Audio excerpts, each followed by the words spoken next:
শামসাহাটে 5টা গরু আনছে, 2টা গরু বিক্রি হয়েছে। বড়টা বিক্রি করছি 1,95,000 টাকা, আর ছোটটা মাঝারি ওটা বিক্রি করছি 1,40,000 টাকা। বড়টা মোটামুটি 7-8 মনের মতো।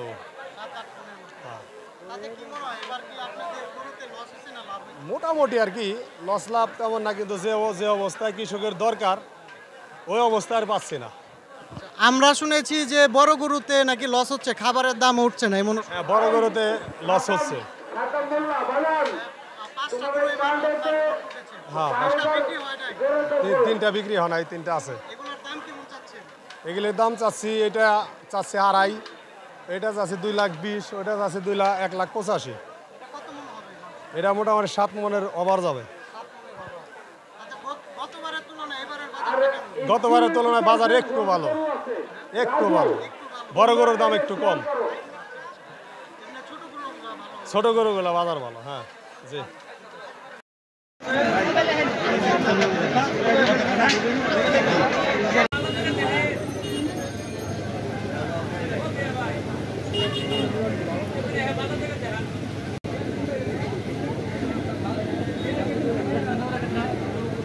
আমি বিক্রি করতে আসছি, গরু বিক্রি করতে পারি নাই, গরু রয়েছে এমনি। গরুর বাজার তেমন ভালো না, গরুর বাজার এবার খুবই কম। গতবার তবুও তো চলছে বেচাকিনি, এবছর তো আরও কম। এভাবে গরু তো আমরা যেভাবে পালন করি, গরু পালা তো হবে না বোধ হয়। কাস্টমার তো নাই কে। গরু আনছি 5টা, একটাও না, একটাও না। কালকের মধ্যে যদি বিক্রি না হয়, কালকেও কি থাকবেন নাকি এখানে? কালকে থাকবো না, হয়তো আজকে অন্য হাটে যাব। আজকেই যাব রাত্রে। এবার কয়টা হাটে গিয়েছিলেন? এবারে এই তো ফার্স্ট হাট। কয়দিন? আজকেই প্রথম। একটা গরু বিক্রি করতে না, একটাও বিক্রি করতে পারি। তাহলে তো আপনার গাড়ি ভাড়া কি লস গেল? গাড়ি ভাড়া লস, খানা দানা লস। দাম কেমন বলে? দাম যে গরুটা 1.5 লাখ টাকা যাবে সে গরুর দাম বলে 1,10,000, 1,05,000, 1 লাখ, এর বেশি বলে না। খাবারের দামও তো বেশি।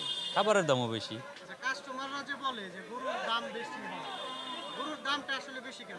এখন কাস্টমাররা যেটা মনে করে যে বেশি, এদের যদি আরো কম করে দেওয়া বলে, 1 লাখ টাকার গরু যদি 50,000 টাকাও বেচে, তবু বলবে কি এটা বেশি।